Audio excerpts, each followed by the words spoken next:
Opa!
Boa noite, amigos de todo o Brasil. Bem-vindos a mais uma edição aqui do Diálogo de Poder.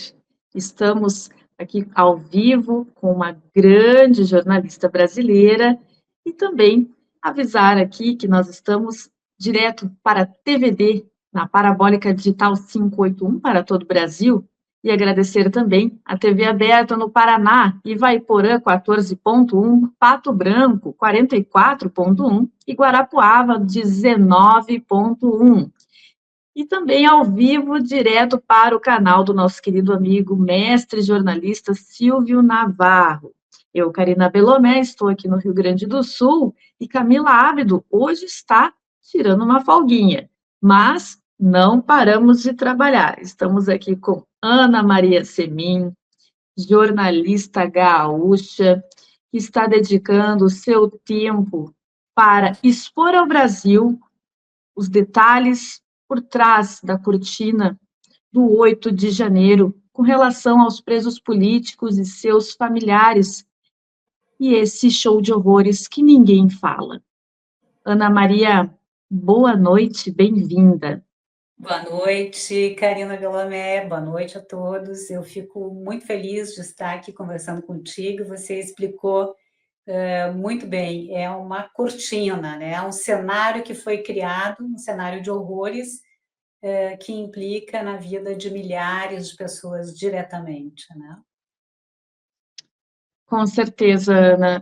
Estamos aí diante de uma versão criada pela mídia tradicional de que houve golpe. De fato, nós sabemos que toda tentativa de golpe exige arma de fogo, exige todo um arsenal de coisas. O que nós podemos falar sobre isso ao nosso público que nos assiste? Foi ou não foi uma tentativa de golpe? Só se foi um golpe às avessas, né? Porque essas pessoas que eu tenho entrevistado regularmente, elas eram as mesmas pessoas que estavam em frente aos quartéis dos seus municípios. E se a gente lembra do movimento, né, que aconteceu após as eleições até dezembro, essas pessoas iam para frente dos quartéis para falar sobre a sua indignação, sobre as coisas que estavam acontecendo. E naquele período havia uma expectativa muito grande em relação às urnas, né? Ao código-fonte, e essa expectativa ela não surgiu do nada, ela surgiu pelo fato das Forças Armadas serem convidadas a participar daquele momento eleitoral, né? E as próprias Forças Armadas, eu dizia que não havia, que precisaria dos códigos-fontes para ter uma transparência maior. Então, a população foi levada, conduzida, eu digo população porque são idosos, famílias inteiras, né, que foram para frente dos quartéis cobrar uma transparência maior sobre o que aconteceu nas urnas e não acreditando que uma pessoa que foi condenada em 3 instâncias poderia ter sido eleita pelo povo brasileiro. Então, era uma indignação coletiva, uma manifestação que é justa e permitida pela Constituição Federal. Então, não havia golpe nenhum. O que aconteceu no início de janeiro foi uma bola fora da curva, onde pessoas com bandeiras, né, e quando passaram pelo policiamento tiveram que deixar os mastros, né, das bandeiras, então amarravam no pescoço e passavam com água, alguma coisa dentro da mochila, de biscoito, algum alimento, porque eles tinham a intenção, de fato, de acampar ali no gramado. Essa era a verdadeira intenção, de fazer um protesto não mais na frente do quartel de Brasília, mas um protesto, um acampamento no gramado da praça ali dos Três Poderes, né? Então, não havia nenhuma possibilidade deles passarem por esse policiamento com alguma arma ou coisa do gênero. Tanto é que não ocorreu nenhum homicídio, absolutamente nada, né? Nenhum caso. É uma população gigante, em desespero, correndo de um lado para o outro, mas ao contrário, essa população que ali estava sendo agredida pelos policiais, né, que atiravam contra eles e jogavam bombas, eles socorriam as pessoas. Os mais jovens faziam esse movimento de socorrer os que estavam caídos no chão, que em geral o idoso ele tem maior fragilidade, e jogar água, enfim, tentar amenizar o problema ali bem grave. Ana, um dia fatídico, né? E que fica a pergunta, né, dos brasileiros com relação a isso, até quando nós vamos saber enfim, ter a ciência de que ainda há presos. Sobre presos políticos, quantos nós temos ao todo ainda encarcerados em média, se isso é possível falar em dados, né? A gente tem ações penais, tá? E o que são? São 1.552 ações penais, tá? Dessas ações penais, a gente tem cerca de 500 que são ações penais que, no andar, né, ela resulta numa condenação de 14 a 17 anos, e a gente tem mais de 1.000 ações penais, que seriam ações penais que o próprio STF, o Supremo, chama de crimes menos graves e que não voltam, as pessoas vão ser condenadas, estão sendo condenadas, mas elas não retornam ao presídio, né? Presos, encarcerados, a gente tem mais de 150 pessoas pelo Brasil afora. E boa parte desses já está cumprindo essa pena de 14 a 17 anos de prisão. são pessoas, alguns são idosos, e idosos não de 60 e poucos, de 70 e poucos, né? E outros não, outros são mulheres, são homens, idosos, enfim, que dentro da sua vida pessoal nunca cometeram qualquer crime e que hoje, por participarem de uma manifestação e se protegerem dentro dos prédios da República, são considerados bandidos perigosos e convivem com assassinos, em celas com assassinos, com estupradores, com pessoas que trabalhavam com narcotráfico e hoje estão em celas, né? Essa é a realidade nua e crua. E só não temos mais presos, Karina, só não temos mais pessoas dentro do presídio porque nós tivemos uma evasão para fora do país de mais de 500 pessoas que saíram do Brasil para não serem levadas de volta aos presídios e pediram asilo na Argentina, nos Estados Unidos, em alguns países europeus. Pois é, a gente tem um grupo imenso que está fora aí, e se voltar para cá, vão ser trancafiados. Mas eu quero falar para a nossa audiência, né, Ana, que eu te conheci pessoalmente num evento lá em Torres, no litoral norte gaúcho. A Ana, que até então tinha uma vida tranquila ali com sua família, e de repente a Ana Maria Semin resolveu ser uma porta-voz dessas pessoas esquecidas pela sociedade, injustiçadas. O que te levou a iniciar esse trabalho tão nobre? Eu assisti na televisão no dia 8, como todo brasileiro, aquela quebradeira em Brasília.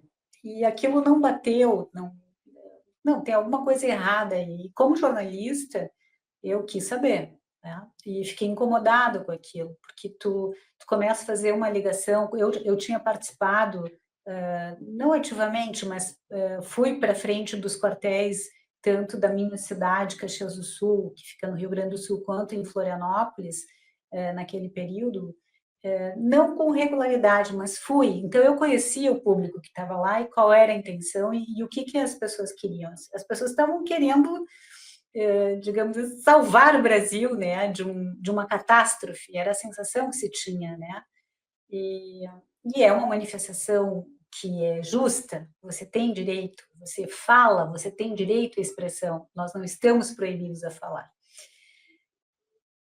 Quando eu vi aquilo na televisão, eu disse, tem alguma coisa errada nessa história. E o público que é conservador e que participou desses movimentos não deixava nem um papel de bala no chão, tinha um senso de limpeza, ordem, né, nas manifestações, tão de uma dignidade que não faria isso, não quebraria. E aí que eu parti, então, pela insônia, né, eu entrei na internet, estava fazendo pesquisa para buscar mais informações da madrugada e vi uma postagem da Karina Belomé dizendo, olha, existe um grupo de advogados que está se unindo para fazer um trabalho de defesa dessas pessoas, né? E esse grupo também aceita jornalistas para dar um suporte. E foi aí que eu entrei. Então, foi um convite, um link que você colocou, Karina, aí que me trouxe ao trabalho. A partir daquele dia, foi uma sucessão de acontecimentos, onde eu fui... a primeira matéria que saiu com uma entrevistada que estava no cárcere, que foi pega no QG, levada para o presídio Colmeia. E ela, saindo de lá, ela quis contar a história. E aí ela me contou, a advogada me ligou, de Brasília, e disse, olha, eu gostaria que tu ouvisse essa mulher e contasse essa história, porque ela quer contar, ela só quer contar no anonimato. Eu digo, ok, ela contando para mim, eu vou narrar. E aí eu me arrepiei. Quando ela contou tudo que essas pessoas estavam vivendo, eu digo, meu Deus, isso nunca aconteceu na história do Brasil. Nunca. Nunca a população simples, a população comum foi tão agredida pelo Estado brasileiro como está sendo agora. E aí eu publiquei a primeira matéria, 2 dias depois, uma pessoa me procurou para narrar também, e eu venho, então, dando esse espaço para eles desde o dia 9 de janeiro de 2023, mais de 2 anos. Por que que eu me coloquei nessa função? Primeiro porque eu acho que ninguém faria, né? Eu acho que é difícil que alguém parasse a sua vida para fazer isso, e eu me senti num chamado, né? Eu me comprometi com isso.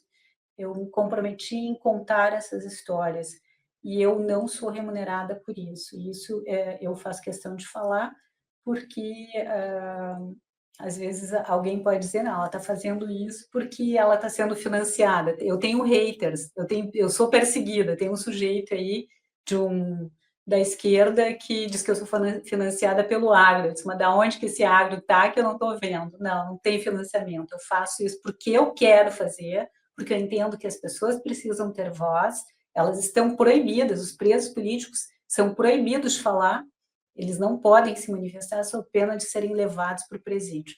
Então, muitos estão com tornozeleira, sem voz ativa, e eu me coloco como tal. E aí se criou uma relação muito forte, eu comecei a me relacionar muito com os advogados de defesa, com familiares e com os próprios presos políticos, e essa tem sido a minha vida, é construir essas histórias, são mais de 350 textos escritos, eles estão disponíveis no meu site, é só digitar na internet Ana Semin, com C e N no fim, vai aparecer um site lá, onde diz notícias dos presos políticos. Ali eu deposito e também coloco essas mesmas informações de forma mais sintética no meu Instagram, que é @anasemin, com N no fim. Então é isso, eu acho que o que eu tenho feito é aquilo que eu acho que muitos deveriam ter feito naquela ocasião, principalmente os políticos que se acovardaram durante muito tempo. Eu sei que os políticos fugiam dos advogados, isso é relato, porque Karina, como eu acompanhei desde o começo, eu sei muito bem o comportamento que os políticos do Congresso tiveram frente a esse acontecimento.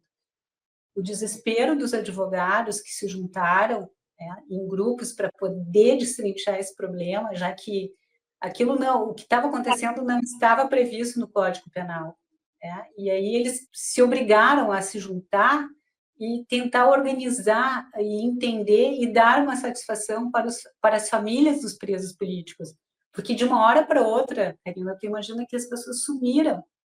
Eles foram para Brasília para ficar 2, 3 dias numa manifestação e voltar para casa. E essas pessoas não voltaram. Então, o desespero que bateu na cabeça de pais, de mães, de esposas, enfim, cadê o meu ente, né? E as pessoas estavam trancadas dentro do presídio e nenhuma informação disponível. Ninguém tinha contato, né? Então, a importância que teve a figura dos advogados nesse momento. E eles, naturalmente, em desespero, vendo que a Constituição estava sendo, digamos assim, não respeitada, como não está até hoje, no que tange a essas pessoas, procuraram os deputados e senadores, e muitos simplesmente fecharam as portas. O problema não é meu, né?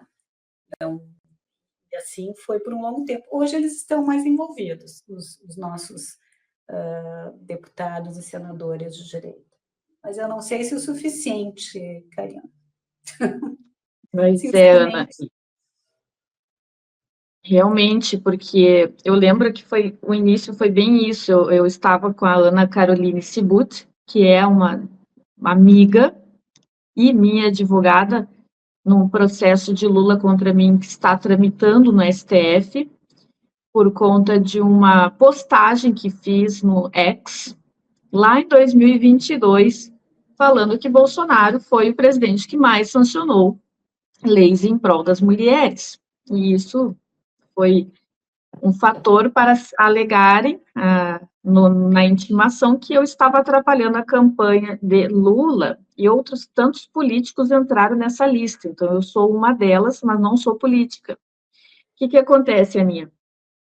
Estava eu e a Ana Carolina Sibut no dia 9 de janeiro, e as duas vamos montar uma linha de frente vamos fazer um vídeo, vamos colocar nas redes sociais e vamos pedir ajuda. E iniciou um processo, Ana e audiência, de mais de uma semana. Eu e ela, nós não dormíamos. A gente teve uma energia, uma disposição para organizar toda essa linha de frente, que aí acabou chegando na Ana Maria Semin, o vídeo que eu fiz, pedindo ajuda.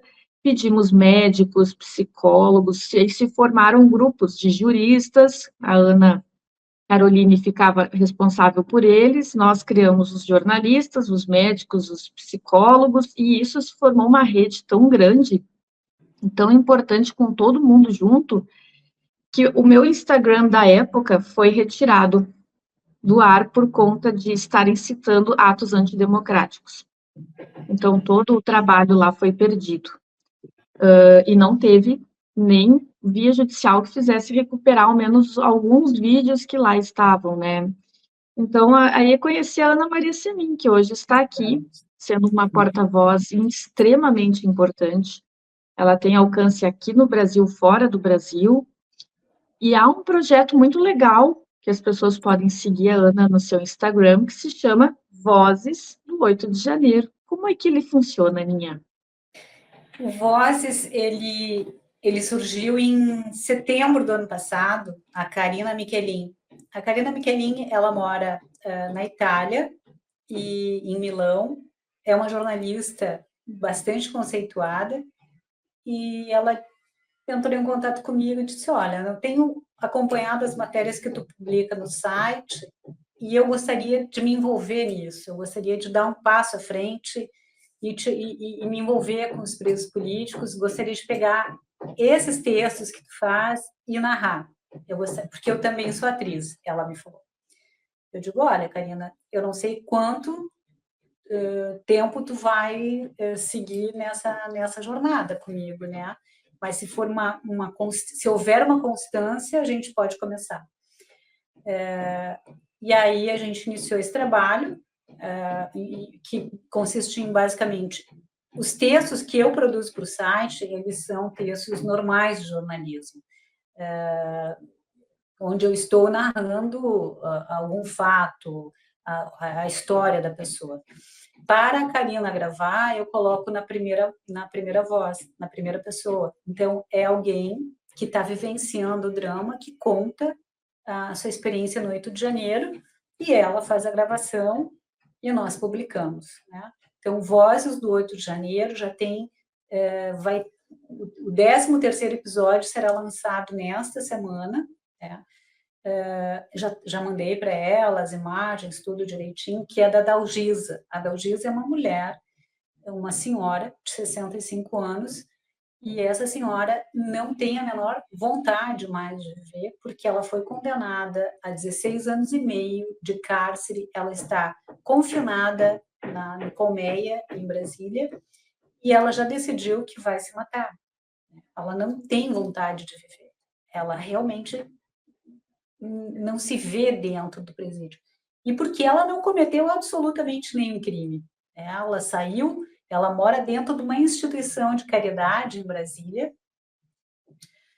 no Distrito Federal, e nessa instituição de caridade, ela foi levada num período em que ela foi para lá, num período que ela estava com alcoolismo. Quando ela conseguiu se equilibrar do alcoolismo e deixar de beber, ela passou a ser uma voluntária dentro desse instituto e ela reside nesse local há 5 anos. No dia do 8 de janeiro, ela saiu de casa com uma bandeirinha, uma garrafinha de água e foi se manifestar na Praça dos Três Poderes. Pegou o ônibus, foi sozinha, não avisou ninguém.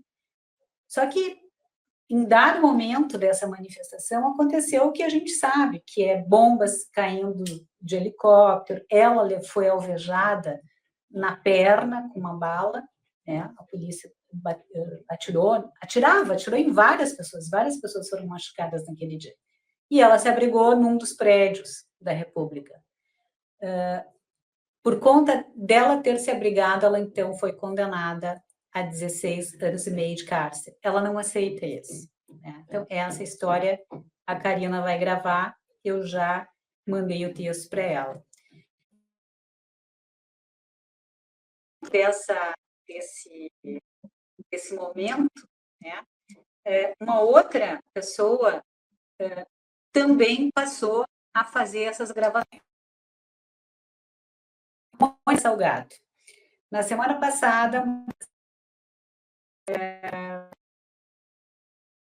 viu, desse nosso trabalho do Vozes, ela resolveu gravar um texto que eu tinha feito para a Karina na voz dela. Então, a Mônica Salgado fez uma gravação e teve uma repercussão muito grande, né? É um texto que eu fiz na voz de Débora.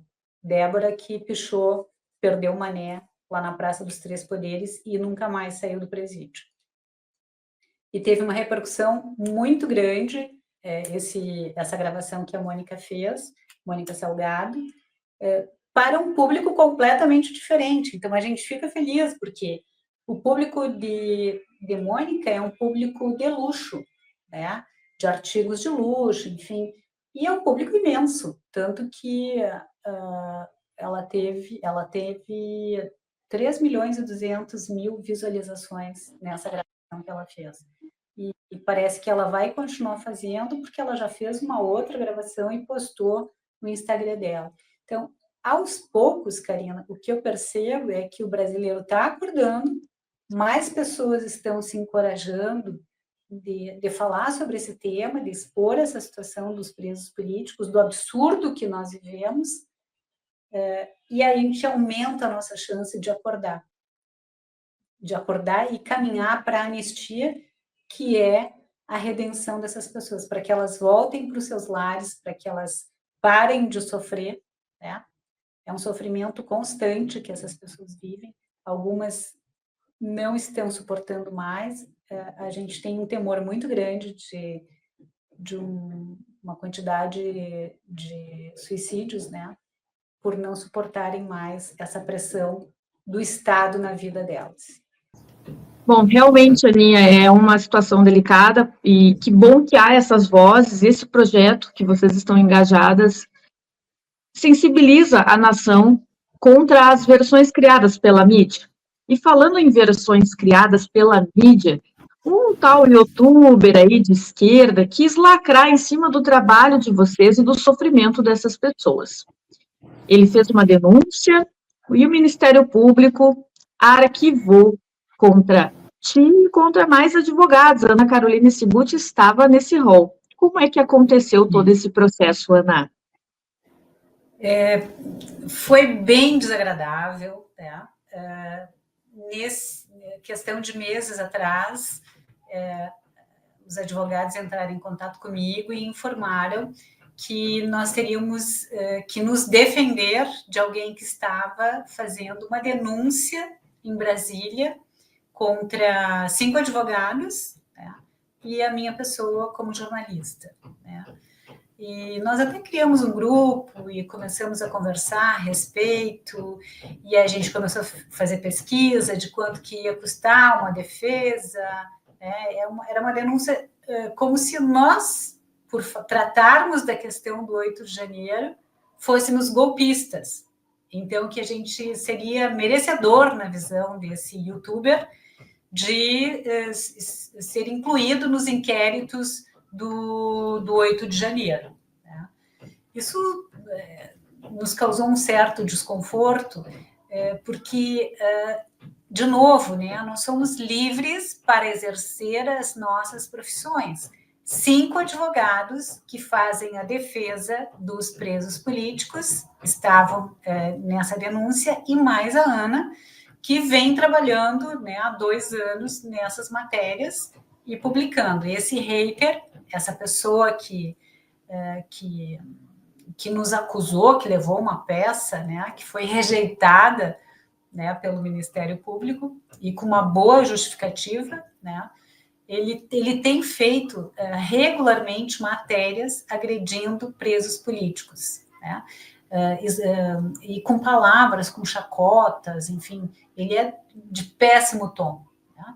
E ele utiliza os meus materiais no site onde eu publico as entrevistas com os presos políticos. Ele pega as minhas matérias, me coloca, né, como uma jornalista enviesada que defende golpistas, né? Uma pessoa completamente sem caráter, né? Então, já não basta todo o sofrimento dessa gente, ainda tem essa pessoa que os humilha publicamente. E não bastasse isso, ele ainda tentou, de alguma forma, nos punir, nos levar para o inquérito por fazermos a defesa dessas pessoas, por mostrarmos quem são essas pessoas, né? E não deu em nada. O Ministério Público, simplesmente no dia 10 desse mês de fevereiro, arquivou essa denúncia, dizendo que não procede e que os papéis que nós desempenhamos, eles, os 5 advogados na defesa, e eu como jornalista, está de acordo com o que se pode esperar de profissionais dessas áreas, né? Então, ele fez um papel bastante feio nisso tudo, nos incomodou, porque a gente teve um certo desconforto aí, mas ao mesmo tempo a gente ficou feliz, porque a gente chegou ao fim dessa grande palhaçada, né? E agora, talvez a gente possa, inclusive, incomodá-lo, né? Já que ele nos incomodou. E é isso que a direita tem que aprender a fazer. Então, a gente percebe que a esquerda, que as pessoas de esquerda são muito articuladas em utilizar todo o aparato da justiça para tentar comprometer a vida do pessoal conservador. Agora, a gente também tem que fazer uso devido, é claro, sem abuso, né, dessas ferramentas para nos defender. Então, todos aqueles presos políticos que estão sendo caluniados por esse youtuber, eu aconselho que entrem na justiça e peçam a indenização devida, né? Porque não é possível que uma pessoa utilize os meios, as mídias digitais, para simplesmente destruir a reputação das pessoas, né? Com certeza, Aninha, isso até é um ensinamento muito deixado pelo nosso professor Olavo de Carvalho, eterno, né, que nós precisamos reagir a esses intentos, enquanto eles nos massacram em processos, em mentiras, nós ficamos muitas vezes quietos, com receio, e sim, a gente precisa se defender. E que bom que o Ministério Público, né, deu essa esperança pelo correto, porque hoje em dia é tão difícil confiar na justiça, né, Ana? Muito, muito. Aninha, nós estamos aqui com uma audiência maravilhosa, peço a vocês que compartilhem, que copiem o link e levem a mais pessoas para que todos possam ter acesso a essas informações que a mídia mainstream não mostra. Ana, antes da última pergunta, qual foi o caso que mais te chocou, que mais te emocionou nesses últimos tempos de trabalho intenso pelos injustiçados do 8 de janeiro? Eu vou falar sobre um que eu não escrevi, tá? Todos, particularmente, o meu estado de espírito para essas pessoas é de solidariedade, de estender a mão, tá? E todos mexem comigo no sentido humano, né? De entender que essas pessoas precisam ser ouvidas, né? E por isso eu conto a história delas. Mas uma história que realmente me chocou, me paralisou e que me travou foi a morte do Clesão. Porque naquele 2023, quando o Clesão morreu, logo eu fiquei sabendo, através de um preso político que me mandou essa informação, disse, olha, alguém morreu dentro da Papuda, né? E a pessoa tem esse nome, esse apelido e tal. Eu não conhecia essa pessoa, não sabia da história, e de pronto conversei com a Ana Sibut e disse, Ana, como é que a gente pode descobrir quem é essa pessoa tendo esse nome? E aí essa advogada, muito competente, com quem eu me relaciono, assim como com a Karina desde o início, né, de 2023, ela fez uma pesquisa. Eu creio que é essa pessoa que está relacionada com esse apelido, Clesão, né? E aí eu entrei em contato com o doutor Ezequiel, da ASFAV, e disse, doutor Ezequiel, eu tenho essa informação de que essa pessoa morreu dentro do presídio Papuda. E ele disse, sim, a gente tem essa informação. Não são muitas informações, mas a gente tem informação de que ele veio a falecer. E aí eu noticiei. Eu realmente noticio as informações. Eu acompanho o passo a passo dos acontecimentos do 8 de janeiro. Eu fiz a publicação e mandei pelo Instagram. Minutos depois, eu não sei precisar quantos minutos depois, uma moça me liga e diz, é a Ana Semin que está falando? Sim, a Ana Semin que está falando. A gente leu, alguém nos Estados Unidos, que é parente nosso, leu uma informação que você publicou de que o Clériston faleceu. E o Clériston é meu tio. E a gente gostaria de confirmar isso. Quando eu recebi essa ligação e essa pessoa estava conversando comigo, já tinha um coro de choro, de gente chorando atrás dela. E eu fiquei imobilizada, eu fiquei paralisada com aquele acontecimento, porque aquilo foi chocante para mim. É como se eu estivesse sendo uma porta-voz de alguma coisa muito, mas muito ruim, sabe? E de uma maneira que eu não esperava estar fazendo. Então, aquilo me chocou ao ponto de nunca entrevistar nem as filhas, nem a esposa, e nunca ter feito uma matéria mais profunda sobre a história do Clesão. Então, eu noticiei aquilo ali e fiquei um pouco retraída, porque são notícias muito fortes, né? Claro que eu volta e meia cito o Clesão nas minhas matérias, mas uma matéria específica sobre a vida e a morte do Clesão, onde eu vou como entrevistadora, como repórter, isso eu não fiz. E isso foi um trauma, assim, foi chocante. Eu olhei para o meu marido e disse, eu não gostei de estar falando isso para essa moça, e não gostei de ser a porta-voz de uma notícia tão ruim, né? Então isso me marcou profundamente. De todas as histórias, a que me traumatizou mais foi essa, embora tenha muitas histórias difíceis de escrever, e que eu não consigo escrever tão rapidamente. Eu escrevo um pouco, paro, vou pensar, aí eu adio, e daí eu vou de novo, porque são histórias muito tristes, histórias de pessoas que estão fora do Brasil, que estão passando muita necessidade, passando fome. Por exemplo, hoje à tarde, eu conversei com uma refugiada, alguém que está na Argentina, e ela disse, olha, eu como esses risoles, eu não tenho comida, eu sinto saudade de comer feijão, arroz, carne, eu estou comendo isso aqui. E ela me mostrou uma foto, são 2 desses aqui, é a minha refeição, é o que eu posso com o meu dinheiro, com o dinheiro que eu ganho trabalhando com turismo aqui na Argentina. Então, isso me comove. Então, são coisas que me comovem diariamente, pessoas que têm dificuldade de comprar comida, de comprar uma cadeira de rodas. Esses dias aconteceu de uma esposa de um preso político dizer, olha, eu trabalho o dia inteiro, quem tem que ficar com os meus filhos, porque o meu marido está preso em Brasília, é a minha mãe não consegue mais caminhar, eu preciso de uma cadeira de rodas. Aí a gente faz aquela campanha, pega o Pix da Vanessa e larga uma campanha para conseguir a cadeira de roda. Isso tem sido a minha vida.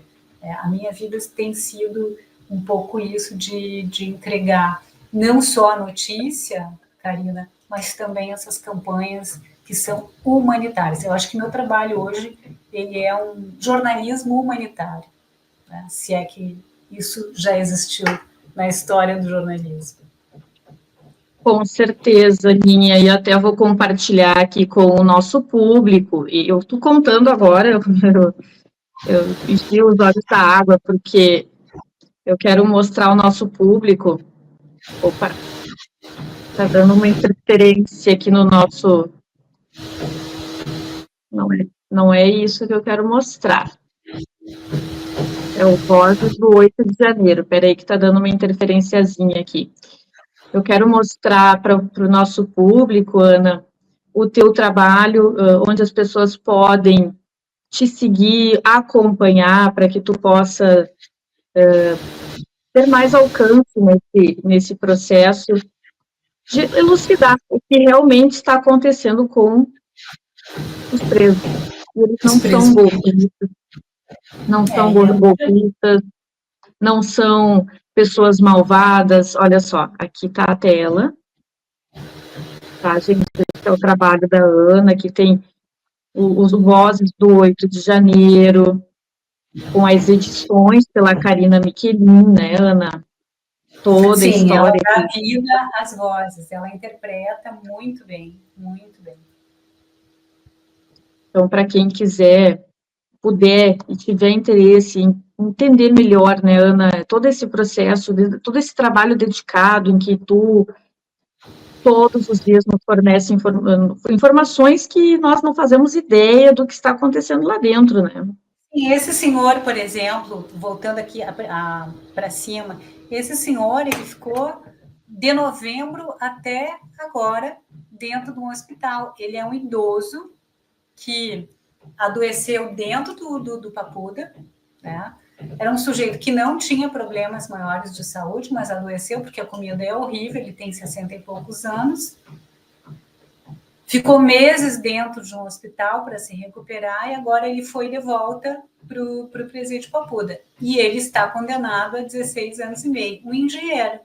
É um engenheiro que a vida inteira trabalhou honestamente, foi um sujeito que teve uma carreira profissional regular, nunca cometeu qualquer crime, mas o simples fato de estar em Brasília participando de uma manifestação onde a polícia resolveu atacar os manifestantes de forma agressiva, fez com que pessoas como ele entrassem num prédio e aí, na hora que a polícia decidiu, fechou a porta e disse, todo mundo está preso aqui, e o STF condena, então, a 16, 17 anos.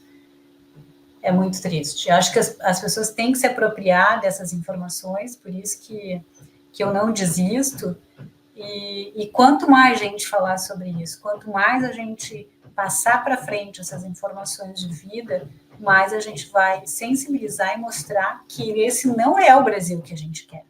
A gente quer um Brasil que condene as pessoas que cometeram crimes efetivamente e que mantenham essas pessoas apartadas do ambiente social, pessoas que são suicidas, que são homicidas, pessoas que são perigosas, né, para os nossos filhos, para os nossos irmãos, enfim, né, os nossos pais. Não pessoas que pensam diferente do governo Lula. Com certeza, Aninha. Entrando na nossa última rodada, vamos te querer aqui outras vezes. Para aprofundar o tema hoje, nós falamos de uma forma mais emotiva, mais sensível, mas a nossa audiência vai ter maiores informações. Ana, dia 16 de março, vou te encontrar aqui em Porto Alegre. Eu espero que na minha cidade tenha movimento. Se tiver aqui, né? Então, porque são várias cidades que vai ter manifestação. E eu espero que a gente possa ter aqui em Caxias do Sul, como sempre teve, né? A gente sabe que muitos estão acanhados, com receio de participar, só que a pessoa tem que entender definitivamente que ninguém vai te entregar a coisa pronta. Se você quer realmente um país onde a justiça funcione de fato, se você realmente quer um país bem governado, se você realmente quer que quem está no poder te respeite, você tem que exigir esse respeito. E a única maneira que a gente tem de exigir o respeito é através das manifestações de rua, onde o povo diz aquilo que ele quer. Porque a gente, depois que elege um deputado, um senador, um vereador, etc., etc., parece que eles perdem o senso de dever, né? E aí eles ficam longe do eleitorado, longe da população, enlouquecendo em Brasília, ou seja lá em que outra repartição pública, e a gente tem que lembrar essa gente daquilo que a gente quer. O que a gente quer? A gente quer um fora Lula, porque esse governo não está bacana para nós, conservadores, né? e a gente quer anistia. Então, é um bom momento da gente se reunir, a gente vai com a bandeirinha, a gente vai com uma aguinha, e a gente vai conversar, e a gente vai trocar experiência, e da saída a gente já sai com algum amigo que a gente vai encontrar ali na praça e tal, tomar um café e conversar sobre as questões da política. Com certeza, Aninha. Isso é muito importante, que todos nós nos mobilizemos. É uma chamada que até advém de Elon Musk, promovendo que todos nós possamos ir às ruas. Aninha, estamos chegando ao final da nossa rodada. Eu vou te jogar 5 palavrinhas e dentro delas vai fazer uma frase que venha do teu coração, tá bom? É tipo Tá. o pinga-fogo. Eu vou te deixar em tela maior.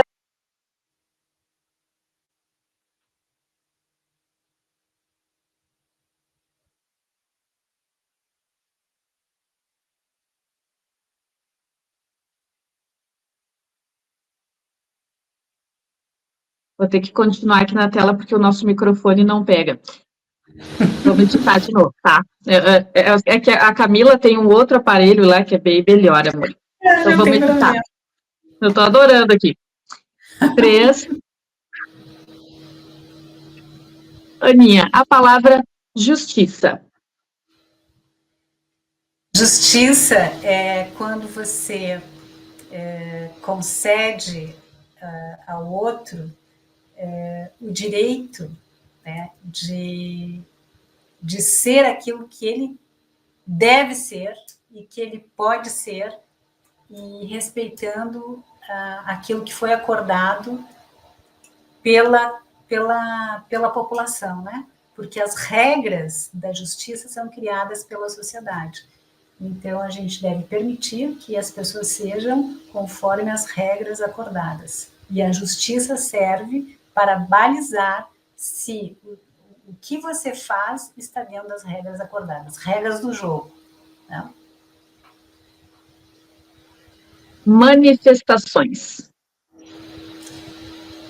Manifestação, para mim, é vida, tá? Então, é a vida manifesta. Então, se você está vivo, você se manifesta, você diz o que você pensa, sempre com respeito ao outro, sempre, e você leva a sua voz de uma forma, né? Então, por exemplo, numa manifestação de rua, nem todo mundo pode ter voz, mas se você está numa manifestação de rua em que os líderes que estão ali estão no microfone falando coisas de acordo e você aplaude, você está corroborando aquela ideia. Então, a manifestação, ela é fundamental se você está vivo. Agora, se você está virado num zumbi, provavelmente não vai se manifestar. Brasil. Brasil é a nossa casa, né? Então, é a nossa casa com várias formas de ser, né? Quando a gente vai para o Nordeste, a gente sente aquele clima todo mais solto, né? Da música. Quando a gente está no centro do país ali, a gente vê uma outra realidade. São Paulo, nossa, São Paulo parece que é o coração que bomba, né? O sangue para todo o Brasil, né? E quando a gente está aqui no Rio Grande do Sul, é tradição, né? Aquela tradição gaúcha, né? Nosso vocabulário muito próprio, né? O gauchês é muito bacana. Eu estou lendo hoje a trilogia, terminando de ler a trilogia do Tempo e Vento do Érico Veríssimo, e estou apaixonadíssima pelos personagens, pelo nosso jeito gaúcho de ser, né? E quando a gente fala de Brasil Serra Gaúcha, é um escândalo de maravilhosa, né? A gente tem aqui a Serra dos Vinhedos, dos Parreirais, das tradições ítalo-brasileiras, que é onde eu moro, e é a minha tradição principal, né? Então, Brasil é tudo isso, essa diversidade, esse respeito, essa coisa de se gostar, e a gente vai para qualquer lugar, a gente sente o carinho do brasileiro. Brasil é isso, Brasil é esse amor que a gente tem entre nós, que a gente tem que resgatar, né? Porque hoje a gente tem um Brasil de um lado, Brasil do outro, e alguém fez isso acontecer. E a gente tem que dizer, não, a gente é um país só. Que não é o L. Então, não é o Brasil do L. O Brasil da liberdade, L de liberdade. Falando em palavra, liberdade. Liberdade é a condição número 1, né? Eu tenho conversado, 2 anos e meio, né? Daqui a pouco vai ser 2 anos e meio conversando com pessoas que perderam a liberdade. A sensação que elas têm é de que elas perderam tudo. Quando você perde a liberdade, você perde a saúde, você perde a sua autoestima, fica destruída, né? Então, liberdade é a condição para o ser humano se desenvolver, dele ser, né? dele expandir o seu ser, né? Sem liberdade, você fica atrofiado. A gente pode ver em países que são dominados pela cultura comunista, as pessoas são fechadas, as pessoas não conseguem desenvolver. E a gente já vê até dentro das nossas escolas, com esses muitos professores que são socialistas, né, que têm essas ideias socialistas, a gente vê como as pessoas ficam limitadas, as universidades aí destruídas.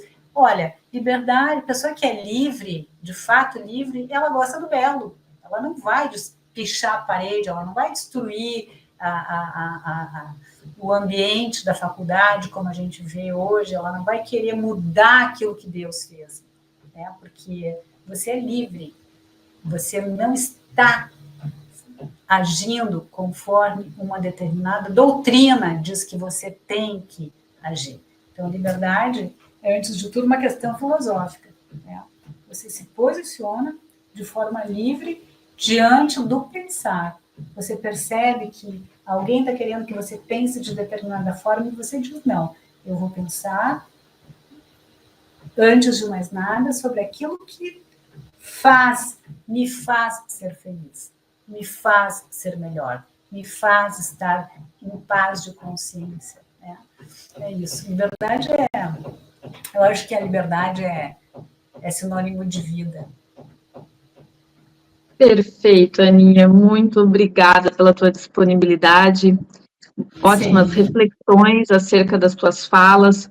Te queremos de novo para, junto da Camila, minha querida irmã, que hoje está em uma folga necessária, vamos adentrar em assuntos mais pesados, né? Então, já aviso a audiência para ficar ligado aqui na TVD, Parabólica Digital 581, agradecendo aqui a TV Aberta do Paraná e também ao nosso querido Silvio Navarro pelo espaço e por essa oportunidade. Ana, qual é a tua mensagem final para nós que estamos aqui e a nossa audiência maravilhosa? Eu desejo que vocês sejam felizes, que vocês compartilhem essa entrevista, essa conversa que a gente teve sobre um assunto muito relevante, que é de liberdades, liberdade para o povo brasileiro. Perfeito, muito obrigada, Ana, um grande beijo, fiquem com Deus e até amanhã aqui na TVD às 22h30. Tchau, tchau!